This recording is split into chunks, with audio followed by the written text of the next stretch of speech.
Hello YouTube, Scott here with another instant review. And keeping the train going with WandaVision Episode 6. Now, I'm going to try to do the whole thing I've been doing with an overview and then spoilers, but apparently I just really want to spoil this, so the overview section might be a little light. I'm going to try my best, okay? Overall, I was really digging this one. I don't know how I missed up until now that the TV stuff, the WandaVision stuff, is in full screen, whereas the real world is in letterbox format, making it look more like a movie. But I thought that was a nice little touch.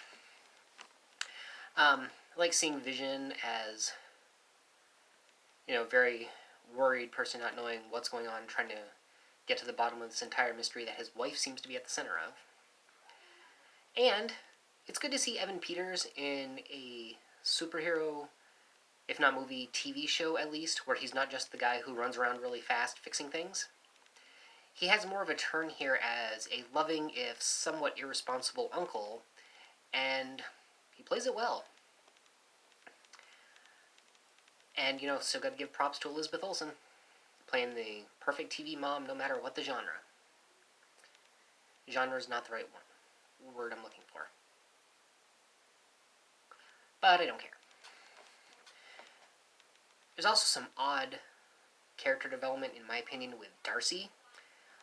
This may be going a little bit into spoiler territory, but, she's an astrophysicist, but in this episode she also demonstrates remarkable computer hacking skills and apparent knowledge of biology and or medical terms. I'll explain why a little bit later. And it seems like it's kind of like she's turning into, kind of like a Mary Sue character who can just sort of do anything and get out of anything. But, not really here for that, are you? It's spoiler time! So this time around, the aesthetic of the opening seems to lean heavily into Malcolm in the Middle, which was a show I did enjoy, but I kind of feel like they skipped over the 90s. I was fully expecting this to be like a Full House ripoff or Family Matters. But, keep them guessing, right?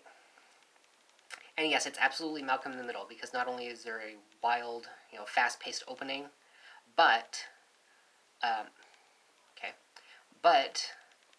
least parts of the episode are narrated by the twins, doing the whole talking to the camera thing where nobody else notices. And it's a Halloween episode.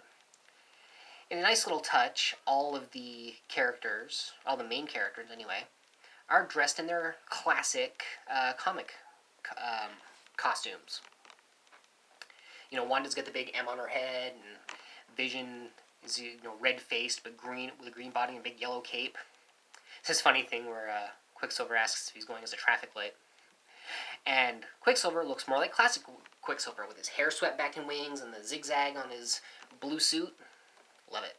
And he dresses up Tommy the same way, which turns out to be prophetic later on, but getting ahead of myself.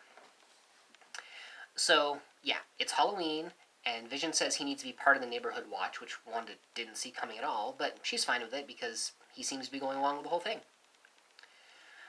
Meanwhile, and I may have the timing off on this, but back in the real world, it's the immediate aftermath of Wanda going back into the Hex, and Monica makes the distinct mistake of informing director Tyler's his first name, Hayward. Informing director Hayward that he acted like a coward. The one thing you probably shouldn't say to your boss. So he kicks her and Darcy and Agent Wu off of the project, I guess. There's like an installation, right outside the Hex, and basically kick them out of that. But Monica and Wu fight off the agents that drag them out, and the three of them start sneaking around again. So, back in the Hex, people are trick-or-treating, having a good old time, and Wanda starts testing Pietro, like asking questions about when they were kids, but he realizes it and really dodges the question. And then there's this funny little bit where he takes the twins around with his super speed, and they steal everybody's candy and play a bunch of pranks. And a cop that Wanda's friends with informs him that Vision's not on duty the neighborhood watch that night, because he's not. He's just walking through Westview. And as he gets further from the center of the action, he starts noticing weird things. he stops at one point and sees this woman who's hanging up a Halloween decoration. Except that's all she's doing. She's just putting one arm up, like she's going to hang the thing up, and then back down, and up and back down. And behind her, her husband's doing like the same kind of thing, setting something on their porch and picking it back up. And this woman has a tear running down her face. And, of course, Vision doesn't know what to do, and he keeps going. I'm going to have the timeline entirely wrong on this, I'm sure. But there's the next scene I remember is just outside a movie theater that's showing The Incredibles and The Parent Trap. It's an interesting little Easter egg, if you consider that one's about a family of superheroes and another is about long-lost twins who get separated. Tommy realizes that he has the same powers as his uncle with the super speed. And Wanda tells him that, if he wants to go running around, he has to take Billy with him. And the most important thing is, and the twins repeat it back to her, don't go past Ellis Avenue. This is going to be important. And at the same time, she still can't figure out how Pietro got there, which is weird. And Pietro doesn't know how he got there either, even with a different face. I think this is the point where it cuts back to the real world, and Monica, who I'm going to refer to as Rambo because that's her last name, Rambo and Wu and Darcy are all holed up somewhere where Darcy can use her newfound computer hacking skills that I was referring to find out what Hayward is up to. And it turns out he's found a way to sort of see inside the hex because he's tracking the decay rate of vibranium, so he can see where Vision is. And then, of course, it cuts back to Vision, who's getting further and further from the center of the hex, and now people aren't doing anything. They're just frozen solid. Like they were all celebrating Halloween, but just sort of, like, time stopped all at once for them.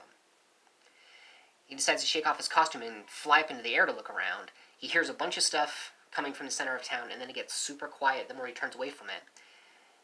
And then he sees a car parked at an intersection and goes down to investigate. And it's Agnes, Catherine Hahn's character. Still don't know what she's doing there, but she's clearly under the same spell as everybody else because he releases her from it. And she points out that he's Vision and that he's an Avenger. He doesn't know what an Avenger is. And then she asks if she's dead because she knows that he is. And she says dead a bunch of times, which is really unsettling, and he touches her head again, and she's back to normal. Now, this intersection was the intersection of Rolling Hills Drive and Ellis Avenue.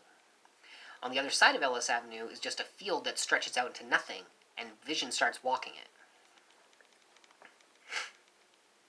This might get a little convoluted because I'm not entirely I don't exactly remember what happened. But Wanda and Pietro sit down and have a talk while the kids are literally running around. And Wanda points out that she doesn't know how she did everything that she did. And that's not worrisome at all, right? And then, almost about the same time, she sees Pietro the way he should be, with bullet holes in him and dead. And she freaks out, claiming she's fine, of course. But then, Vision comes to the edge of the hex. And Sword notices, of course, because they're keeping an eye on him, and they go out to meet him. And he has to force his way through the hex. And even when he's standing on the other side, it's pulling back at him, and he's struggling against it. And he literally starts coming apart. And that's how you know Vision obviously can't leave the hex or he's going to be dead again. Darcy notices it, and she goes running out to ask why they're not helping him, and gets handcuffed to a car for her troubles. But back inside the hex, Billy, the other twin, suddenly stops Tommy dead because he can sense his father dying. He runs to tell his mother, and she asks him to focus to see what's going on. He says there are soldiers, and that's when she realizes he's out on the other side of the hex. And Pietro says something very significant. He says, well, it's not like your dead husband can die again, and Wanda just hauls off and blasts him. And then Wanda freezes everything solid, closes her eyes, which are glowing red, and starts to concentrate, and the hex starts expanding. It swallows up the whole sword installation and turns it into a circus. It passes over Vision, obviously, and brings him probably back to life, although you can't tell because he's still lying on the ground. And it swallows up Darcy, along with the car she was handcuffed to. And I'm kind of looking forward to see what happens to her and whether or not she still has knowledge of the file that she found in Hayward's personal files, something called cataract. Because if you have cataract, that means you have bad vision. So clearly that's going to be something going forward. Rambo and Agent Wu managed to get out ahead of time because they were going to pick up something that Rambo was getting from a friend of hers that would allow her to go into the Hex again, even though Darcy told her she absolutely shouldn't, because going through that barrier twice has been rewriting her cells on a molecular level, which says to me she's going to eventually become what her character became in the comics, the hero known as Photon, even though that was her mother's apparent fighter pilot nickname. But the thing that gets me is what Pietro said. Your dead husband can't die again? If he was the Pietro that died in Age of Ultron, he wouldn't have known that Vision died at all. So, who exactly is this Pietro? Wanda doesn't know how he got there. He apparently doesn't know how he got there. He's got knowledge he shouldn't have. It's going to be interesting to figure out. And the one thing I forgot in this entire time I've been doing these is the commercials. There are little commercials on the show, and they all seem to have a connection to Wanda personally, whether it was a Stark toaster that could be reminiscent of the time she was trapped in their collapsing apartment building next to a Stark missile that could go off at any second, or the Lagos brand paper towels for when you make messes that you didn't mean to, like she did, I believe that was at the beginning of Civil War. But this one's like a claymation thing about a kid on a desert island who's hungry, and this rad-looking shark shows up and tells him that he needs to eat this stuff called Yo Magic, but for whatever reason, he can't open the container, and the kid starves to death before our eyes trying to open that container. That is an unsettling commercial. And at the end it says, Yo Magic, the snack for survivors. I don't know what that means.